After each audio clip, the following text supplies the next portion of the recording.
di bawah langit Banyuwangi yang gelap, mereka mencari kekayaan instan. Tapi apa jadinya jika harga dari pesugihan itu bukan lagi harta, melainkan nyawa?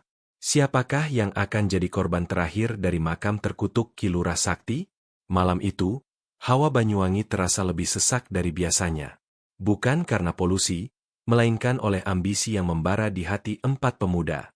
Di sebuah warung kopi yang remang-remang, di antara kepulan asap rokok dan aroma kopi bubuk, Aji, Rian, Bayu, dan Didi sedang membicarakan masa depan mereka. Namun, bukan masa depan yang dibangun dengan keringat, melainkan masa depan instan yang mereka idamkan. Aji, yang paling lantang di antara mereka, meletakkan cangkir kopinya dengan keras di atas meja. Sampai kapan kita begini terus? Kerja keras, tapi hasilnya cuma cukup buat makan. Memang kenapa? Tanya Rian sambil mengaduk-aduk kopinya. Ia masih terlihat naif, seakan tak ada yang salah dengan kehidupan yang serba pas-pasan. Cukup itu bukan cuma buat makan, Rian, timpal Bayu, yang selalu terlihat lebih bijaksana. Cukup itu kalau kita bisa bantu keluarga, bisa beli apa yang kita mau tanpa mikir dua kali. Didi hanya diam. Ia adalah yang paling pendiam, dan yang paling mudah cemas. Sejak tadi, perasaannya tidak enak. Ia merasa ada yang salah dengan pembicaraan ini. Aji tersenyum licik, matanya berkilat di bawah lampu temaram. Aku punya jalan pintas. Jalan yang bisa membuat kita semua kaya raya dalam sekejap. Ketiganya menoleh, penasaran. Pesugihan Ki Lurah Sakti, bisik Aji, suaranya pelan dan penuh misteri. Rian dan Bayu terdiam. Nama itu tidak asing bagi mereka. Ki Lurah Sakti adalah sosok legendaris yang makamnya terletak di tengah hutan jati, terkenal sebagai tempat meminta kekayaan. Aku tidak yakin, kata Bayu, wajahnya berubah tegang. Banyak cerita tentang orang-orang yang berhasil, tapi juga banyak cerita yang berakhir tragis. Itu cuma cerita orang-orang penakut, jawab Aji, meremehkan. Yang penting, kita tahu caranya. Aku sudah tanya-tanya ke orang yang paham soal ini. Kita hanya perlu sedikit pengorbanan. Pengorbanan. Didi akhirnya bersuara. Suaranya bergetar. Pengorbanan apa? Aji tertawa. Tenang saja, bukan nyawa. Paling hanya barang berharga. Tapi, lihat hasilnya. Kita bisa punya mobil, rumah mewah, dan tidak perlu lagi memikirkan uang. Rian, yang tadinya ragu, mulai terpengaruh. Kalau benar, aku mau ikut, katanya. Aku sudah lelah bekerja dari pagi sampai malam hanya untuk membayar sewa kontrakan. Bayu masih belum yakin. Ia menatap Didi, mencari dukungan. Namun, Didi juga tidak berani menolak Aji. Kita hanya perlu membakar kemenyan, membacakan mantra, dan menunggu sampai fajar. Aji melanjutkan, suaranya berubah menjadi sangat meyakinkan. Setelah itu, kekayaan akan datang. Kita akan menjadi orang-orang paling kaya di Banyuwangi. Rian mulai membayangkan hidupnya berubah. Ia membayangkan membeli toko sendiri, tidak lagi menjadi karyawan. Bayu membayangkan ia bisa melunasi semua utang keluarganya. Didi membayangkan ia tidak perlu lagi khawatir dengan biaya berobat ibunya. Dan Aji, ia membayangkan menjadi bos besar yang punya banyak anak buah. Malam itu, di bawah langit Banyuwangi yang gelap, mereka membuat sebuah perjanjian. Mereka berempat sepakat untuk melakukan pesugihan di makam Ki Lurah Sakti. Mereka tidak tahu, perjanjian itu tidak hanya akan mengubah hidup mereka, tetapi juga akan mengubah takdir mereka selamanya. Mereka semua terlalu silau dengan janji kekayaan, sehingga tidak melihat bayangan gelap yang mulai merayap di belakang mereka. Aji memesan lagi 4 cangkir kopi. Di tengah obrolan mereka tentang rencana-rencana besar setelah kaya, Didi merasakan sensasi aneh. Hawa di sekitarnya terasa lebih dingin, seakan ada sesuatu yang mengawasinya. Ia menoleh ke arah jendela, dan ia melihat bayangan hitam melintas dengan cepat. Ia menggosok matanya, dan bayangan itu menghilang. Ia mencoba meyakinkan dirinya sendiri bahwa itu hanya ilusi. Ia tidak tahu bahwa itu adalah tanda dari kehadiran yang akan terus membuntuti mereka.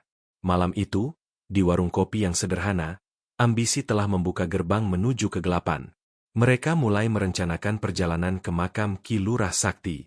Aji sudah mengatur semuanya. Mereka akan pergi pada malam Jumat Kliwon, malam yang dianggap paling sakral untuk melakukan ritual. Mereka tidak tahu.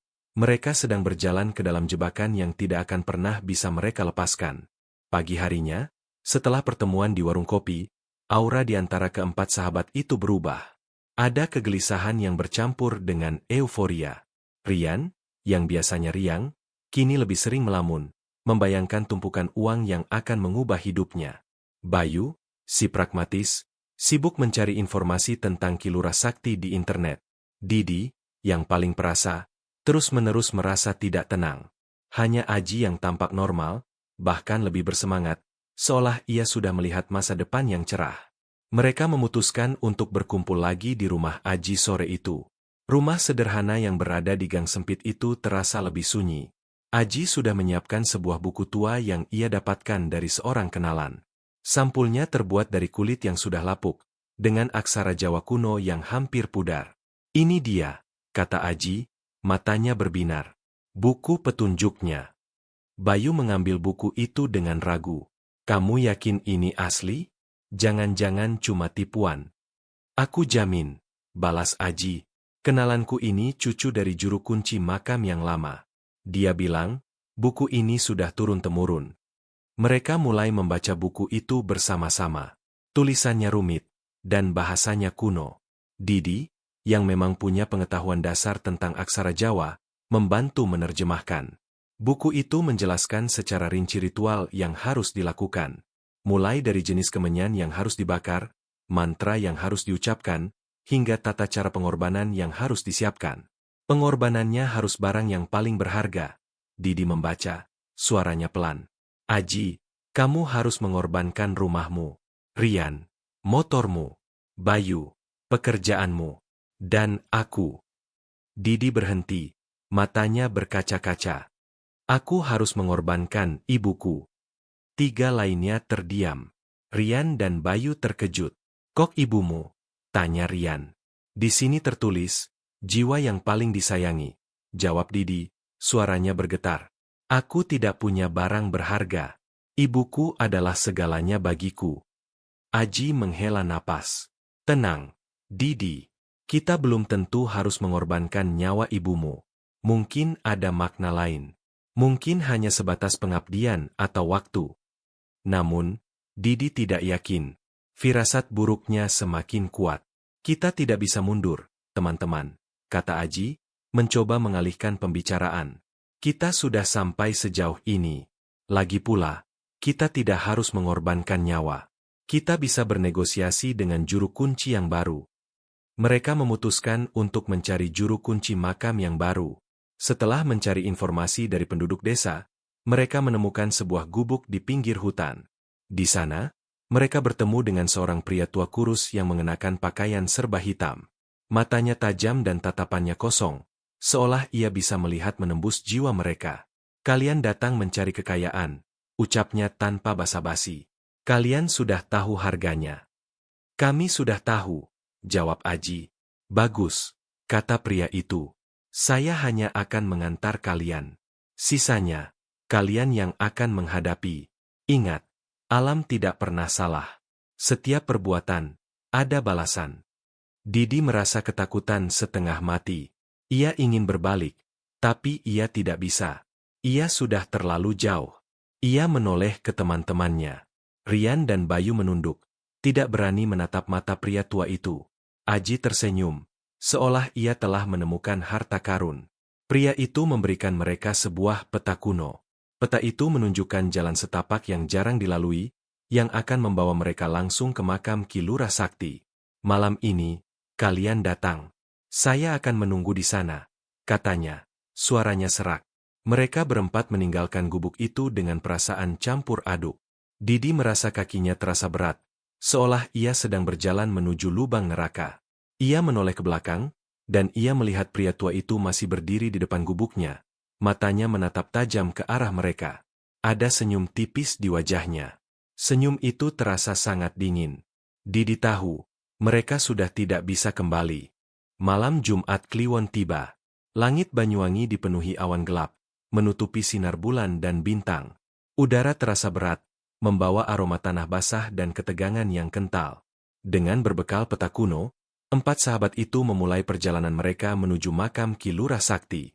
Jalur yang mereka lewati bukanlah jalan setapak biasa, melainkan jalan yang terasa menelan cahaya.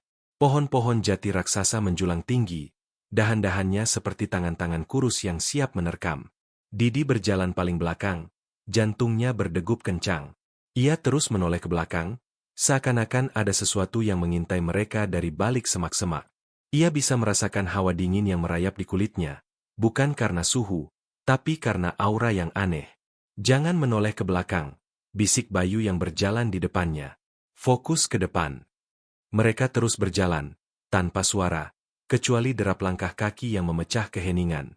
Setelah berjalan selama 1 jam, mereka tiba di sebuah area lapang. Di tengahnya, sebuah batu nisan tua yang ditutupi lumut berdiri tegak. Itulah makam Ki Lurah Sakti. Suasana di sekitarnya terasa sangat sunyi. Bahkan suara jangkrik pun tidak terdengar. Di samping makam, juru kunci yang mereka temui sebelumnya sudah menunggu. Ia terlihat seperti bagian dari kegelapan itu sendiri. Senyumnya tipis, tetapi matanya penuh makna. "Kalian datang," katanya. Suaranya serak. "Sudah siap." Aji mengangguk, mencoba terlihat berani. Ia mengeluarkan kemenyan dan korek api. Asap dari kemenyan itu mengepul, membentuk sosok-sosok aneh yang menari-nari di udara. Aroma wangi yang pekat bercampur dengan bau tanah basah, menciptakan kombinasi yang aneh dan mencekam. Mereka mulai membacakan mantra dari buku tua itu. Suara mereka berbisik-bisik, mengalir di tengah keheningan. Saat mantra terakhir terucap, angin kencang berhembus, memadamkan lilin yang mereka bawa. Hutan seakan berteriak, dan pohon-pohon bergoyang dengan kuat. "Siapa kalian yang berani mengganggu tidurku?" Sebuah suara serak dan berat terdengar, seolah datang dari dalam tanah. Keempatnya terdiam, ketakutan. "Kami datang untuk meminta kekayaan, Ki," jawab Aji, suaranya bergetar. Suara itu terdengar lagi. "Kekayaan? Kekayaan selalu ada harganya. Apa yang akan kalian berikan sebagai ganti?" Aji menoleh ke teman-temannya. "Kami akan memberikan apa yang kami miliki, yang paling berharga. Bagaimana denganmu?" Suara itu menunjuk ke arah Bayu. "Apa yang paling berharga bagimu?" "Pekerjaanku," jawab Bayu, suaranya pelan. "Dan kau?" Suara itu kini menunjuk Rian. "Motorku," jawab Rian. "Dan kau?" Suara itu menunjuk Aji. "Rumahku," kata Aji. Suara itu kemudian menunjuk Didi. "Dan kau? Apa yang kau punya, Nak?" Didi gemetar. "Ibuku," bisiknya. Suara itu tertawa. Tawa yang terdengar seperti pecahan kaca. "Bagus. Aku terima. Sekarang, tidur di dekat makam ini sampai fajar. Kalian akan tahu apa yang akan terjadi." Mereka tidak bisa menolak. Ada kekuatan aneh yang memaksa mereka untuk mengikuti perintah itu. Mereka berempat berbaring di tanah dingin di sekitar makam. Rasa kantuk yang sangat berat menyerang mereka. Mereka berusaha melawan, tetapi mata mereka terasa seperti ditarik oleh kekuatan tak terlihat. Dalam tidur mereka, Didi bermimpi buruk. Ia melihat ibunya terbaring lemah, dikelilingi oleh bayangan-bayangan hitam yang perlahan-lahan merenggut jiwanya. Ia terbangun, menjerit, tetapi tidak ada yang mendengarnya. Ia melihat teman-temannya tidur dengan nyenyak, seolah tidak ada yang terjadi. Ia kembali berbaring, dan ia mendengar bisikan-bisikan dari makam. "Tidur, tidur, sebentar lagi, kau akan mendapatkannya." Bisik suara itu, terdengar seperti suara wanita yang merayu. Didi menutup matanya, ia tidak tahu bahwa ia sedang berjalan ke dalam mimpi yang akan menjadi kenyataan. Fajar datang, tetapi bukan dengan cahaya yang hangat. Langit di atas hutan jati masih terasa abu-abu, seolah terbebani oleh rahasia malam. Keempat sahabat itu terbangun dari tidur yang terasa seperti pingsan. Mereka tidak ingat apa-apa, kecuali sensasi kantuk yang luar biasa. Saat mata mereka terbuka, mereka melihat makam Ki Lurah Sakti telah berubah. Bunga-bunga yang tadinya kering dan layu kini mekar dengan warna-warna cerah. Udara di sekitarnya terasa harum, seperti wangi dupa yang baru dibakar. Juru kunci makam itu berdiri di sana, di samping makam, tersenyum tipis.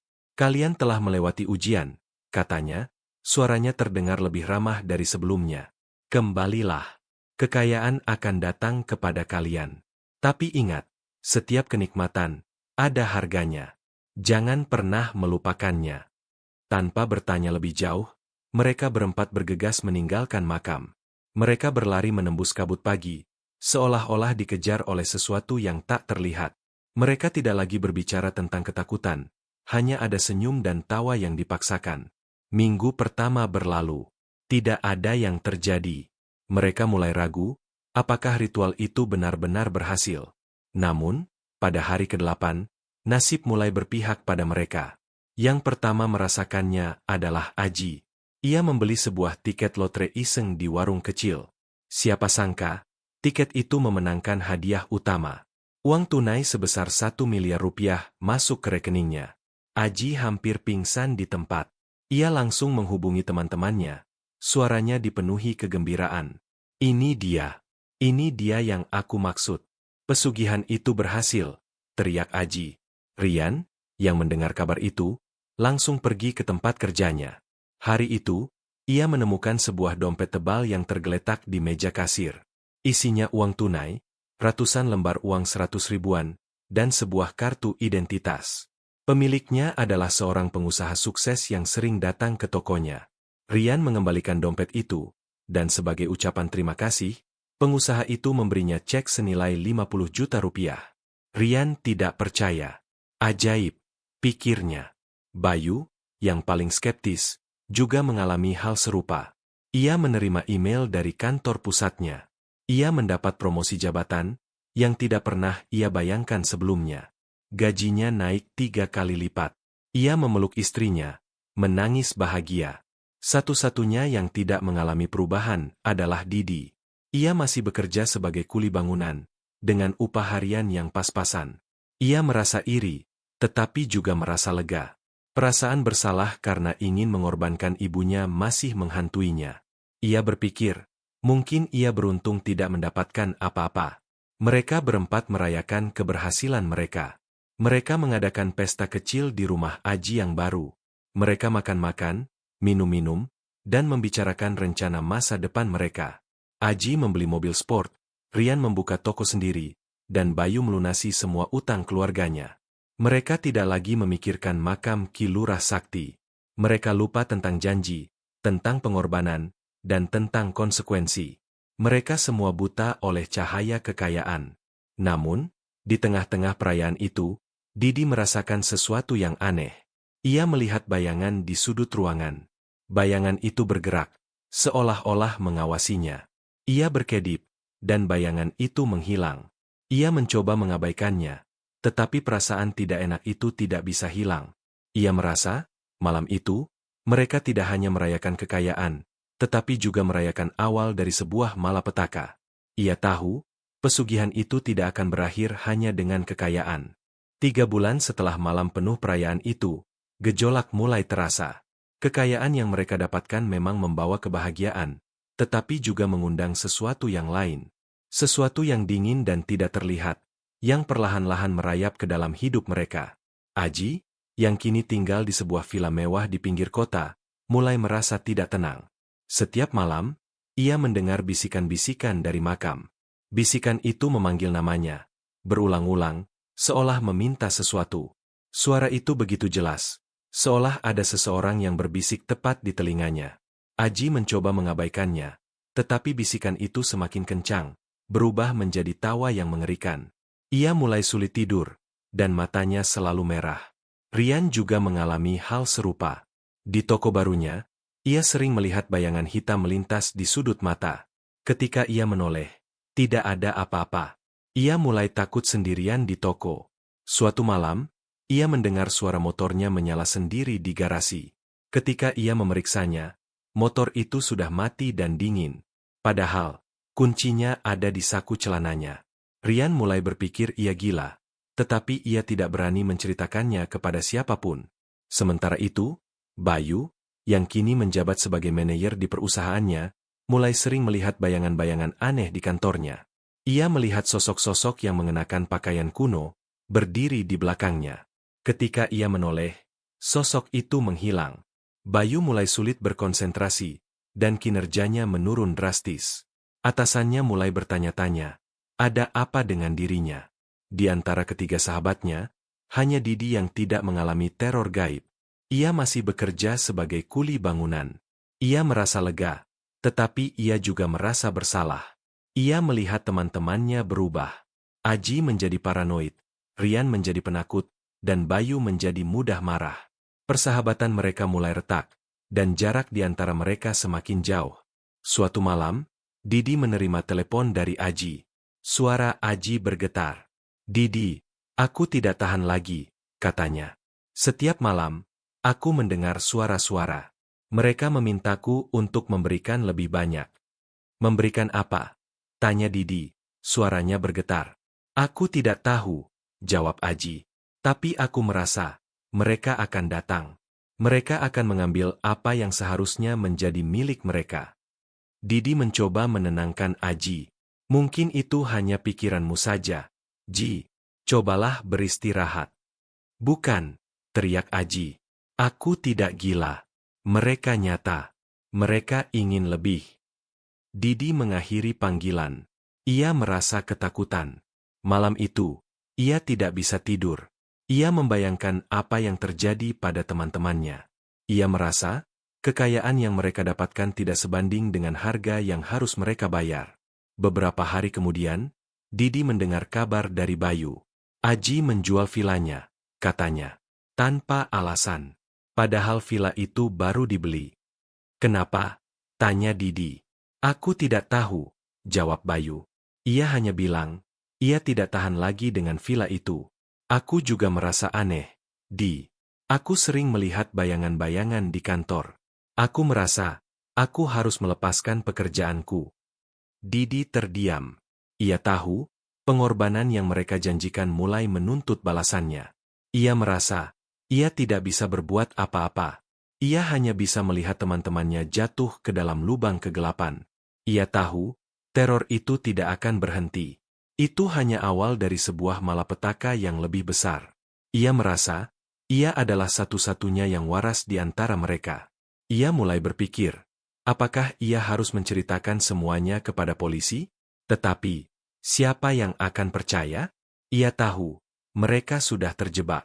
Ia tahu, mereka sudah tidak bisa kembali. Kehancuran itu datang seperti gelombang pasang, perlahan namun pasti. Apa yang awalnya mereka anggap sebagai keberhasilan, kini berubah menjadi hukuman. Aji, yang paling cepat kaya, menjadi yang pertama jatuh. Villa mewahnya dijual dengan harga sangat murah, seolah-olah Aji sudah tidak peduli lagi. Setelah itu, mobil sport dan semua perabotan mewah ikut dilego. Aji kembali ke rumah lamanya, tetapi bukan sebagai tuan rumah, melainkan sebagai tamu. Ia tinggal bersama orang tuanya, dan matanya selalu terlihat kosong. Mereka terus meminta, bisik Aji suatu sore, saat Didi datang mengunjunginya. Aku merasa, kalau aku tidak memberikan, mereka akan mengambil paksa. Aku tidak bisa tidur. Setiap malam, aku mendengar suara langkah kaki di atap. Aku mendengar suara tawa dari luar jendela. Didi tidak tahu harus berkata apa. Ia hanya bisa mendengarkan. Giliran Rian yang mengalami hal serupa. Toko barunya, yang tadinya ramai, kini sepi. Setiap pelanggan yang datang tiba-tiba membatalkan niatnya untuk membeli. Rian mulai bingung. Ia merasa ada sesuatu yang aneh.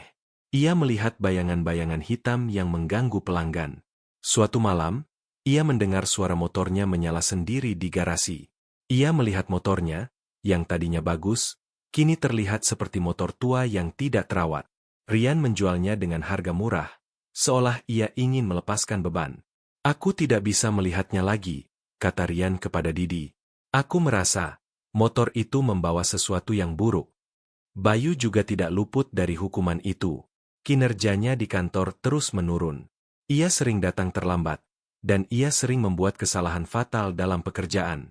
Atasannya sudah memperingatkannya berkali-kali, tetapi Bayu tidak bisa mengendalikan dirinya.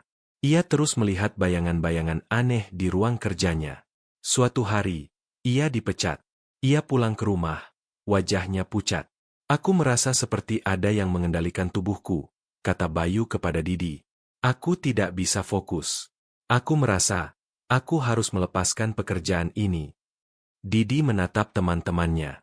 Ia merasa kasihan. Ia melihat mereka kehilangan segalanya. Rumah, pekerjaan, bahkan kewarasan mereka. Ia merasa, ia adalah satu-satunya yang selamat dari malapetaka ini.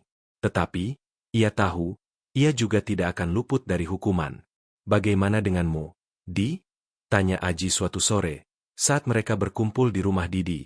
Kamu tidak mendapat apa-apa. Aku tidak, jawab Didi. Aji tersenyum pahit. Kamu beruntung. Kamu tidak harus membayar harganya. Namun, Didi tahu, ia juga harus membayar. Ia harus menyaksikan teman-temannya jatuh. Ia harus menanggung beban ini sendiri. Ia adalah satu-satunya yang masih waras. Malam itu, mereka duduk dalam keheningan yang mencekam. Suara bisikan-bisikan dari makam mulai terdengar lagi. Kali ini, mereka tidak hanya mendengar, tetapi juga melihat. Mereka melihat bayangan-bayangan aneh yang menari-nari di luar jendela. Mereka melihat mata merah yang bersinar di kegelapan. Mereka tahu, mereka sudah tidak bisa melarikan diri. Mereka tahu, mereka sudah tidak punya apa-apa lagi. Mereka tahu, mereka sudah harus membayar harganya. Dan harga itu, bukan lagi berupa barang berharga, melainkan sesuatu yang jauh lebih mahal. Pagi itu, di sebuah warung kopi yang berbeda, suasana terasa jauh lebih dingin dari malam yang mereka alami di warung sebelumnya. 3 dari mereka, Aji, Rian, dan Bayu, berkumpul. Ketiganya tampak kusut, seolah-olah beban dunia menumpuk di pundak mereka. Didi tidak ada. Ia memilih untuk tidak ikut. Ia merasa, jika ia berada di antara mereka, ia akan menjadi sasaran kebencian mereka. Ini semua gara-gara kamu, Aji. Rian memulai. Suaranya dipenuhi amarah. Kamu yang memulai ide gila ini. Kamu yang meyakinkan kita semua. Aji mengangkat kepalanya. Matanya merah dan bengkak. Aku hanya memberikan jalan. Kalian yang setuju. Kalian yang rakus. Rakus? Kamu bilang kita rakus? Kamu yang paling rakus. Aji, kamu memenangkan 1 miliar. Kita cuma dapat sisa-sisa. Bayu menimpali. Suaranya nyaring. Mereka mulai saling menyalahkan. Suara mereka meninggi, menarik perhatian orang-orang di sekitarnya. Mereka tidak lagi peduli. Kebahagiaan dan persahabatan yang mereka miliki kini hancur, digantikan oleh kebencian dan penyesalan. Mereka merasa dikhianati oleh nasib, dan mereka menyalahkan satu sama lain atas kemalangan mereka. Kalau saja kita tidak pernah bertemu orang itu, bisik Rian, air mata mengalir di pipinya. Kalau saja kita tidak pernah mendengarkanmu. Sudah, diamlah, teriak Aji. Kita semua salah. Kita semua yang ingin jalan pintas. Kita semua yang bodoh. Mereka terdiam. Kebenaran itu menampar wajah mereka dengan keras. Mereka semua tahu, ini bukan salah Aji, bukan salah Rian, bukan salah Bayu. Ini salah mereka semua. Mereka semua yang serakah, yang ingin mendapatkan sesuatu tanpa bekerja keras. Di rumahnya, Didi duduk di teras, memikirkan apa yang terjadi pada teman-temannya. Ia merasa sedih, dan juga takut. Ia tahu, teror itu tidak akan berhenti. Itu hanya akan terus menggerogoti jiwa mereka, sampai tidak ada yang tersisa. Ia teringat kata-kata juru kunci makam, setiap kenikmatan, ada harganya. Ia berpikir, harga yang harus mereka bayar bukan hanya harta, tetapi juga persahabatan, kebahagiaan, dan kewarasan mereka. Sore itu, Didi menerima pesan dari Bayu. Di, kita sudah tidak bisa kembali. Ini sudah terlambat. Didi mencoba menelepon Bayu, tetapi teleponnya tidak aktif. Ia mencoba menelepon Aji dan Rian, tetapi juga tidak ada jawaban. Ia merasa panik. Malam itu, Didi tidak bisa tidur. Ia memutuskan untuk pergi ke rumah Aji. Rumah itu sepi, lampu-lampu padam.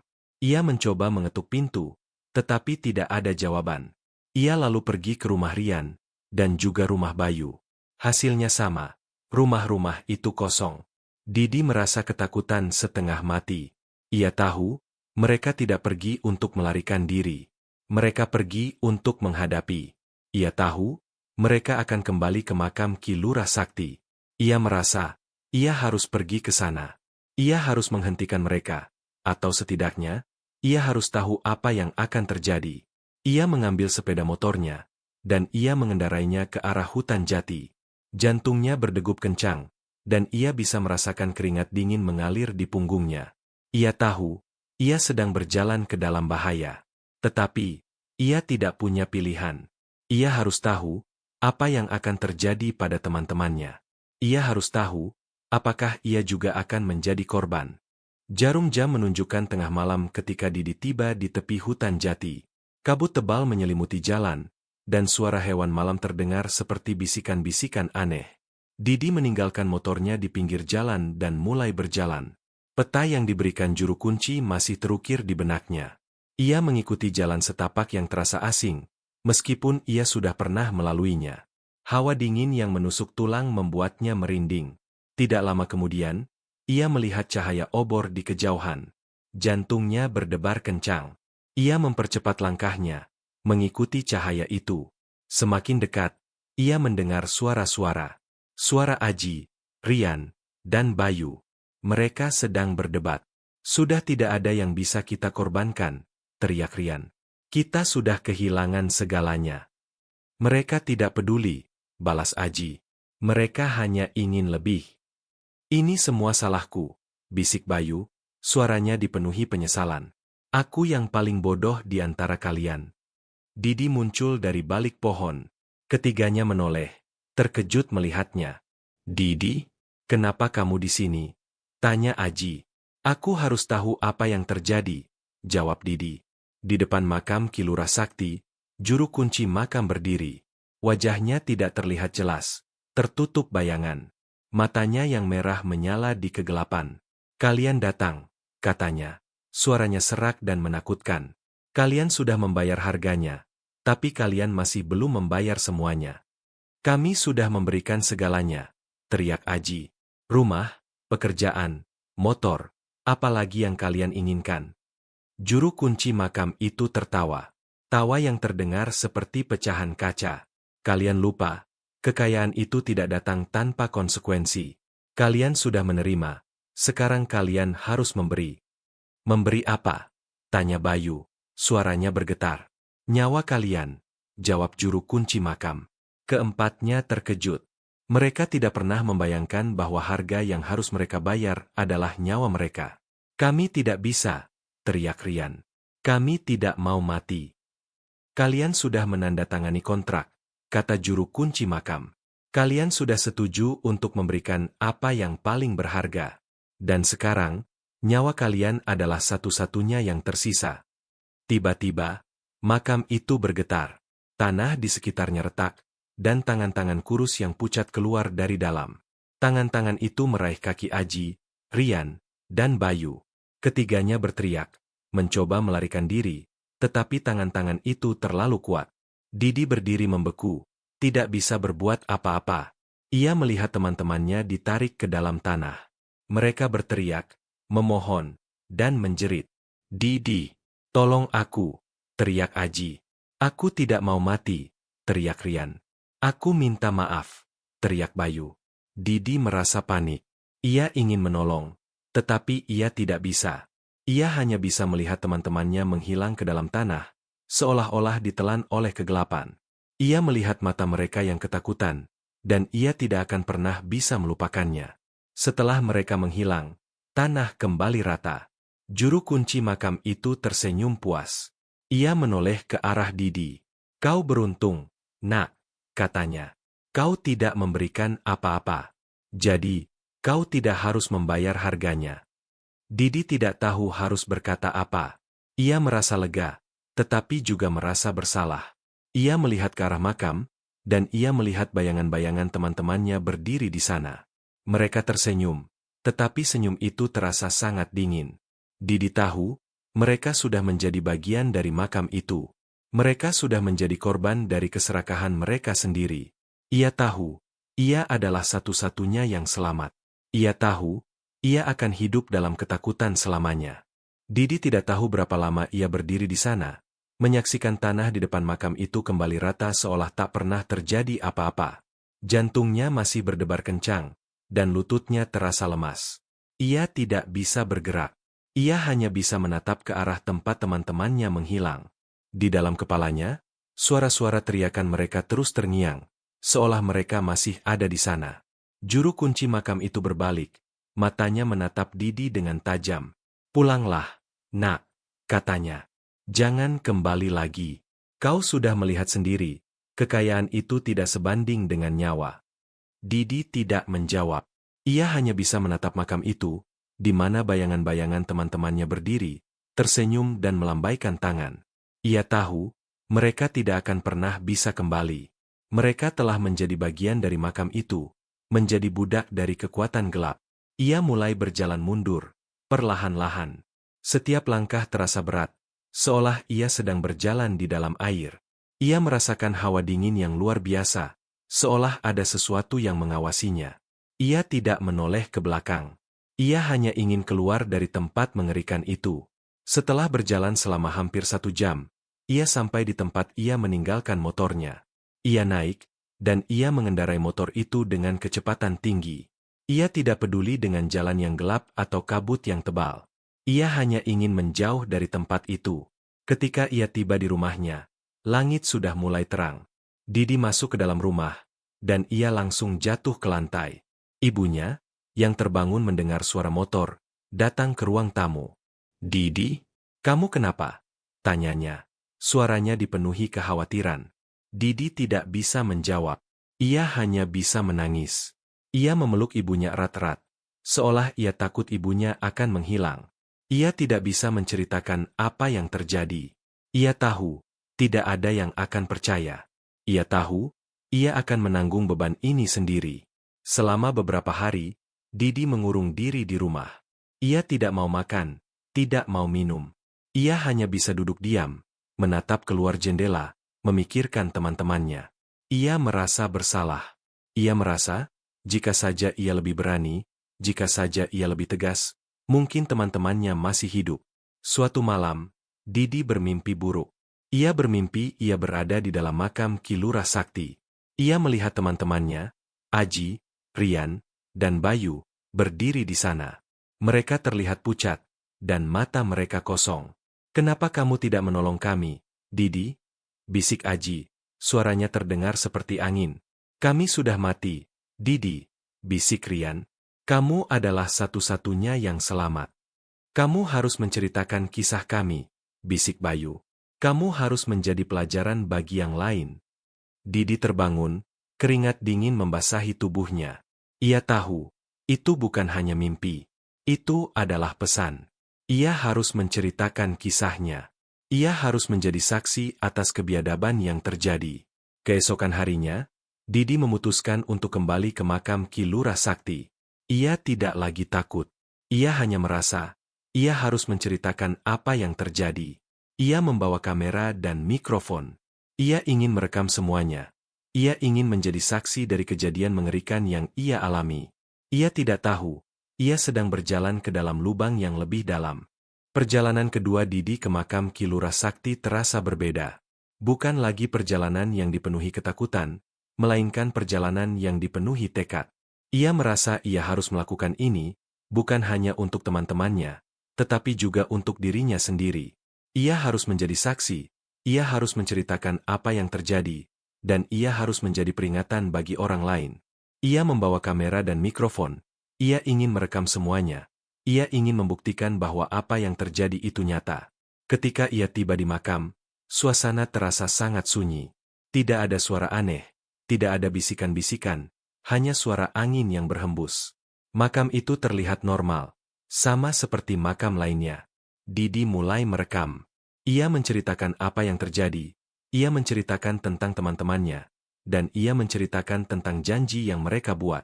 "Ini adalah makam Ki Lurah Sakti," katanya ke kamera, suaranya bergetar. "Teman-temanku, Aji, Rian, dan Bayu, datang ke sini untuk meminta kekayaan. Mereka berhasil, tapi mereka harus membayar harganya." Ketika ia sedang merekam, ia mendengar suara langkah kaki dari belakangnya. Ia menoleh, dan ia melihat juru kunci makam itu berdiri di sana. Matanya tidak lagi merah, tetapi matanya terasa sangat dingin. "Kau kembali," katanya. Suaranya serak. "Aku sudah bilang, Jangan kembali lagi. Aku harus menceritakan apa yang terjadi, jawab Didi, suaranya penuh keberanian. Aku harus menjadi saksi. Juru kunci makam itu tertawa. Kau pikir kau bisa melarikan diri dari takdirmu? Kau pikir kau bisa lolos dari kontrak yang sudah kau buat? Didi terkejut. Kontrak? Aku tidak pernah membuat kontrak. Kau sudah membuat kontrak, kata juru kunci makam itu. Suaranya berubah menjadi suara wanita yang merayu. Kau tidak memberikan apa-apa, tapi kau sudah menerima. Kau sudah mendapatkan nyawamu, sebagai ganti dari nyawa teman-temanmu. Didi merasa panik. Ia tidak pernah berpikir tentang itu. Ia selamat, tetapi teman-temannya yang membayar harganya. Tidak mungkin, bisik Didi. Juru kunci makam itu tersenyum. Kau pikir, kenapa hanya kau yang selamat? Kau pikir, kenapa hanya kau yang tidak mengalami teror? Itu karena kau sudah memberikan sesuatu yang paling berharga, yaitu nyawa teman-temanmu. Didi merasa kakinya lemas. Ia tidak bisa bergerak. Ia merasa, ia sudah menjadi korban dari keserakahan teman-temannya. Ia merasa, ia sudah menjadi boneka dari kekuatan gelap. Tiba-tiba, ia merasakan tangannya ditarik. Ia menoleh, dan ia melihat bayangan-bayangan teman-temannya berdiri di sana. Mereka tersenyum, tetapi senyum itu terasa sangat dingin. Kamu harus ikut kami, Didi, bisik Aji, suaranya terdengar seperti angin. Kamu adalah bagian dari kami. Kamu harus membayar harganya, bisik Rian. Kamu harus menjadi korban terakhir, bisik Bayu. Didi menjerit. Ia mencoba melawan, tetapi tangan-tangan itu terlalu kuat. Ia merasa ia ditarik ke dalam tanah. Ia melihat ke arah juru kunci makam itu. Ia tidak lagi melihat pria tua itu. Ia melihat seorang wanita tua, dengan wajah yang pucat dan mata yang kosong. Wanita itu tersenyum, dan ia melambaikan tangannya. Selamat datang di rumah baru kalian, bisik wanita itu. Didi tidak tahu apa yang terjadi. Ia merasakan kegelapan yang menelannya. Ia tidak bisa melihat. Ia tidak bisa mendengar. Ia hanya bisa merasakan dingin. Ia tahu, ia sudah mati. Ia tahu, ia telah menjadi bagian dari makam itu. Ia telah membayar harga yang paling mahal, yaitu nyawanya. Setelah semua keramaian dan teror, yang tersisa hanyalah sebuah kisah. Kisah tragis tentang 4 pemuda yang serakah, yang mencari jalan pintas menuju kekayaan dan menemukan jalan menuju kematian. Kisah ini tidak pernah diceritakan oleh siapapun, kecuali oleh satu orang. Seorang wanita tua yang tinggal di sebuah gubuk di pinggir hutan jati. Wanita itu adalah juru kunci makam Ki Lurah Sakti. Ia melihat semuanya. Ia melihat Aji, Rian, Bayu, dan Didi datang dengan ambisi, dan ia melihat mereka pergi dengan tangan kosong. Ia melihat mereka kembali, satu persatu, dan ia melihat mereka menghilang ke dalam tanah. Ia melihat mereka menjadi korban dari keserakahan mereka sendiri. Ia duduk di depan makam itu setiap malam, menceritakan kisah mereka kepada angin. Ia menceritakan bagaimana Aji, yang paling ambisius, menjadi korban pertama dari keserakahannya. Ia menceritakan bagaimana Rian, yang paling naif, menjadi korban dari kebodohannya. Ia menceritakan bagaimana Bayu, yang paling bijaksana, menjadi korban dari ketidakmampuannya untuk melawan. Dan ia menceritakan bagaimana Didi, yang paling perasa, menjadi korban dari rasa bersalahnya. Kisah Didi adalah yang paling tragis. Ia selamat dari kematian, tetapi ia tidak selamat dari takdirnya. Ia mencoba melarikan diri, tetapi ia tidak bisa. Ia mencoba melawan, tetapi ia tidak bisa. Ia harus membayar harga yang paling mahal, nyawanya. Ia harus menjadi bagian dari makam itu, menjadi budak dari kekuatan gelap. Di makam itu, di bawah sinar bulan yang redup, terdengar bisikan-bisikan dari makam. Bisikan-bisikan itu bukan lagi bisikan menakutkan, tetapi bisikan penyesalan. Bisikan-bisikan dari 4 pemuda yang menyesal telah memilih jalan pintas. Mereka terjebak di sana, di antara kegelapan, selamanya. Wanita tua itu tersenyum pahit. Ia tahu, kisah ini tidak akan pernah berakhir. Ia tahu, akan ada lebih banyak orang yang datang, mencari jalan pintas menuju kekayaan. Dan ia tahu, mereka juga akan menjadi korban dari keserakahan mereka sendiri. Di makam itu, di bawah sinar bulan yang redup, terdengar tawa yang dingin. Tawa yang terdengar seperti pecahan kaca. Tawa itu bukan lagi tawa dari juru kunci makam. Tawa itu adalah tawa dari Kilura Sakti, yang telah mendapatkan apa yang ia inginkan.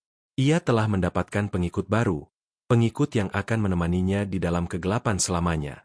Kisah mereka menjadi sebuah legenda. Legenda tentang pesugihan yang berbahaya, tentang janji yang tidak bisa ditepati, dan tentang harga yang harus dibayar. Legenda yang menjadi pelajaran bagi orang-orang Banyuwangi.